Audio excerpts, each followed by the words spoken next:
안녕하세요. 이 귀한 자리에 초대해 주시고 이 귀한 책에 서평을 주신 목사님 감사를 드립니다. 제가 책을 이틀 전에 받아서 이틀 동안에 그 책을 읽었는데 책이 참 재밌더라고요. 힘은 들었는데 굉장히 재미있게 또 감동 깊게 읽었습니다. 귀한 대로 저는 서평을 합니다. 안 들리세요? 서평 삶의 의미와 사명을 되새기는 GPS. 이 시대를 살아가는 그리스도의 변명을 읽고 나서 저자의 방황하던 청소년 시절부터 50년이 훌쩍 지나버린 세월 속에서 겪었던 빨주노초 파남보의 갖가지 믿음의 변명들은 한 시대를 살아온 신학자여 철학자로서 그 내용에는 단단한 신학적 기초와 복음적 내용, 더불어 자연을 사랑하고 사람을 사랑한 한 목회자로서 읽는 이들로 하여금 공감대를 형성하는 실제적이고 구체적인 이야기들로 구성되어 있다. 책 구성에서 들어가는 시의 제목, 삶의 미로를 헤매면서도 여전히 진실을 향한다를 통하여 우리가 살아가는 이 시대상과 함께 이 시대 속에서 저자가 경험한 수많은 희로애락을 간략하고 명쾌하게 말하며 그 해답을 찾아 본론에 들어가는 저자의 마음을 볼 수 있다. 시의 끝부분에서는 어려움 속에서도 저자의 포기하지 않는 영성과 투철한 사명의 모습을 볼 수 있다. 여전한 길을 가라. 소명의 삶으로 변명이 요청되는 험한 세월, 작은 어둠을 밝힐 수만 있다면 노래하며 가더라. 비록 어둠 속에 풍랑이 거칠다 해도 이는 저자의 복음적인 신학적 배경과 자연과 인성, 사상을 중심으로 한 신앙의 열매라 필자는 감히 말하고 싶다. 또한 이 책을 출판한 신앙과 지성사는 대표의 사상에서 볼 수 있듯이 하나님의 은혜를 날마다 감사하며 좋은 책을 만들기를 소원하는 믿음의 기독교 출판사로서 믿음이 가는 저서이다. 책의 내용은 4가지 챕터로 되어 있다. 챕터 1에서는 급변하는 세상에서 기독교 신앙의 의미는 무엇인가? 우리가 살고 있는 변화무쌍한 이 시대에서 기독교인들의 모습을 다음과 같이 표현했다. 총체적인 파국 앞에서 한가한 게으름을 즐기는 그리스도인들의 현실.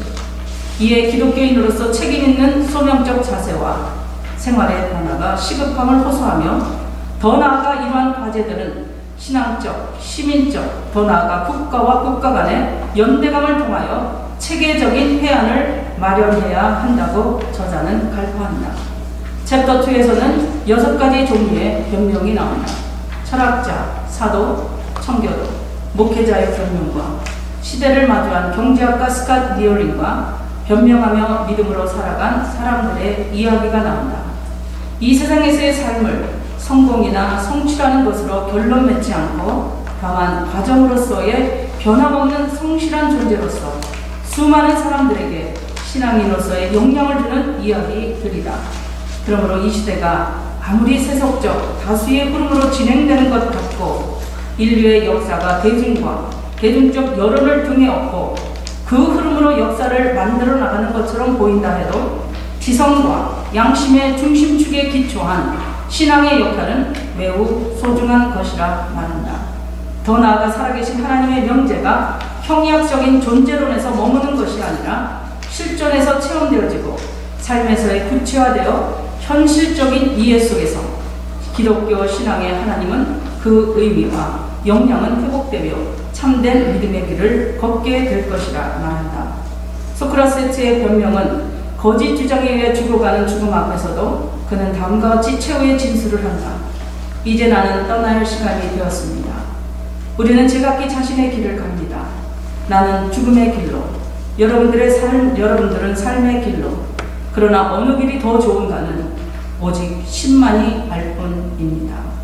사도의 변명 역시 지적 만족을 뛰어넘어 그리스도의 고난과 부활을 향하는 복음을 위한 변명으로 그러나 무엇이든지 내게 유익하던 것을 내가 그리스도를 위하여 다 해로 여길 뿐더러 또한 모든 것을 해로 여김은 예수 그리스도를 아는 지식이 가장 고상함을 인함이라. 언약 신학을 근간으로 하는 신학적 학문에 기초한 참된 영혼의 부흥은 의심할 수 없는 하나님의 주권에 있으며, 오직 믿음에 의한 칭의는 기독교 신앙의 진수요 성경에 관한 지적 지식은 삶을 통해서만 확증되어야 한다는 조나탄 에드워드는 교회사적으로는 영적 대각성의 주역이며 청교도 신앙과 신학의 마지막 주자라 말한다. 경제학자 스캇 니어링의 변명은 단순함으로 자연 속에서 경건을 향한 인물로 소개하며, 니어링은 생산과 소비보다 분배의 비중을 들 것을 역설하여 소득의 방식이라는 글을 기고하여 생명체 존중을 통하여 그의 삶과 죽음이 남긴 교훈은 이 세상을 조금이라도 더 좋은 것이 되게 한 한 사람으로 저자는 소개합니다. 저자는 헨리 롱페우의 시 결코 늦지 않았어를 삽입하여 여러 명이 남긴 변명들을 통하여 읽는 독자들로 하여금 혼탁한, 마치 희망이 없는 이 시대를 살고 있는 우리 모든 그리스도인들에게 희망과 격려를 아끼지 않았다. 너무 늦었어. 아니, 늦은 것이란 없다고. It's too late, or nothing is too late. 챕터 3에서는 저자는 이제 개인의 적용 내용으로 들어간다. 저자의 시편 말씀의 묵상을 통하여 시편을 가까이, 하나님을 가까이 함으로써 그리스도인들이 누릴 수 있는 진정한 행복과 축복에 대해 저술했으며, 종교개혁자 칼빈이 시편을 가리켜 인간 영혼의 해부도라 말한 것처럼 전능하신 하나님 앞에 회개와 돌이킴으로 우리 삶의 주인 되시는 예수께 돌아와야 한다고 서술한다. 그리하여 우리의 삶이 아무리 어렵더라도 우리 모두가 말씀 안에서, 말씀을 따라 그분 안에서 살아가기를 소망한다. 이어서 챕터 4에서는 저자가 사랑했던 교우들과 가족들에 대한 고마움과 감사로 그의 변명을 시작하며, 저자의 청소년 시절과 처음 교회에 나가 성경을 대했던 가장 행복했던 시절을 통하여 생각의 변화 속에 교회 사역의 시작을 통한 헌신과 사랑의 기간들을 통하여 교수로 20년, 목회자로서 15년의 삶을 회상하며 감사와 축복에 이제 이 시대를 살아가는 그리스도의 변명이라는 책을 발간하며 새로운 헌신의 여정의 길을 나선다. 그러나 저자는 감사와 축복 속에서도 아픔의 이야기들을 진솔히 피력했다. 세상을 밝히고 사람을 위로하는 교회라는 주제로 목회한 효신교에서 담임 목사의 일로 있었던 일들을 자세히 기록함으로써 읽는 독자들로 하여금 생각해 하는 많은 일들이 기록되어 있다. 이제는 머물던 자리를 떠나야 할 시간이 되었습니다. 라는 마무리 글 속에서, 그리고 먼 훗날, 아주 먼 훗날에 이름 모를 한 여인이 숲을 헤맬 때 발견되는 한 화살대여 묵은 눈물을 털어버리고 일어나 또 다른 소명의 길을 따라 걸어갈 수 있게 되기를 기록함으로써 저자의 간절한 심령을 토한다. 닿는 시를 통하여 애증이 뒤섞인 회심 도시 한복판에서 이 또한 제게는 넘치는 축복이었습니다. 책의 구성은 마무리된다.